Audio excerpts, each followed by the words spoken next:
ইউরোপীয় নেতাদের ছোট্ট শূকর বলে নজিরবিহীন আক্রমণ করলেন ভ্লাদিমির পুতিন। যুদ্ধ থামাতে যখন ট্রাম্পের দৌড়ঝাঁপ তুঙ্গে, ঠিক তখনই মস্কো দিল চূড়ান্ত হুঁশিয়ারি, হয় কূটনীতি না হয় সামরিক শক্তি, যেভাবেই হোক ইউক্রেন দখল করবেই রাশিয়া। পুতিনের এই রণংদেহী মূর্তির পেছনে আসল রহস্য কি, দেখব আজকের বিশ্লেষণে।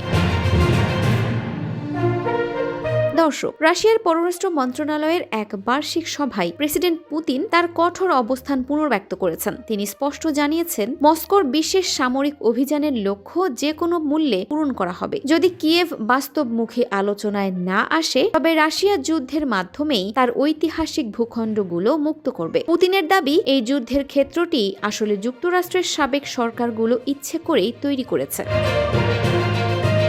ভাষণের এক পর্যায়ে পুতিন ইউরোপীয় নেতাদের নিয়ে অত্যন্ত কড়া ভাষা ব্যবহার করেন। তাদের বিরুদ্ধে বাইডেন প্রশাসনের সঙ্গে হাত মেলানোর অভিযোগ তুলে পুতিন বলেন, ইউরোপের ছোট্ট শূকরেরা দ্রুত সাবেক মার্কিন প্রশাসনের সাথে যুক্ত হয়েছিল। তারা আশা করেছিল আমাদের দেশে পতন থেকে তারা লাভবান হবে। পুতিনের এমন ব্যক্তিগত আক্রমণ বিশ্ব রাজনীতিতে নতুন উত্তাপ ছড়িয়েছে। সম্প্রতি মার্কিন কর্মকর্তারা দাবি করেছিলেন যে বার্লিনে ইউরোপ ও ইউক্রেনীয় নেতাদের মধ্যে শান্তি চুক্তি সংক্রান্ত 90% সমস্যার সমাধান হয়েছে। কিন্তু পুতিনের দাবি অনুযায়ী সবচেয়ে বড় দুই সমস্যা, ভূখণ্ড ছেড়ে দেওয়া এবং জাপোরিঝিয়া পারমাণবিক বিদ্যুৎ কেন্দ্র নিয়ে এখনো কোনো সুরাহা হয়নি। পুতিন বারবার দনবাস অঞ্চল অর্থাৎ লুহানস্কো ও দোনেস্কো রাশিয়ার হাতে তুলে দেওয়ার দাবি করে আসছেন, যা মানতে নারাজ কিয়েভ।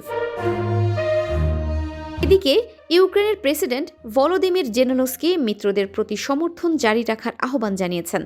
তিনি বলেছেন, জনগণের রায় ছাড়া ভূখণ্ড ছাড়ার প্রশ্নই আসে না। টেলিগ্রামে এক বার্তায় জেলেনস্কি বলেন, রাশিয়া প্রতিনিয়ত যুদ্ধের উস্কানি দিচ্ছে এবং ইউক্রেনকে এই পাগলামো থেকে সত্যিকারের সুরক্ষা পেতে হবে। বার্লিন আলোচনায় ইউরোপ ও যুক্তরাষ্ট্র ইউক্রেনকে নিরাপত্তা নিশ্চয়তা দেওয়ার যে প্রস্তাব দিয়েছে, তা পুতিন শেষ পর্যন্ত মানবেন কিনা তা নিয়ে গভীর সংশয় রয়েছে।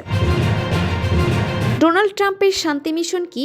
তবে পুতিনের এই অনমনীয় অবস্থানের কারণে ভেস্তে যাবে? ইউরোপকে পারবে রাশিয়ার এই অগ্রযাত্রা রুখে দিতে? আপনার মতামত আমাদের কমেন্ট বক্সে জানান।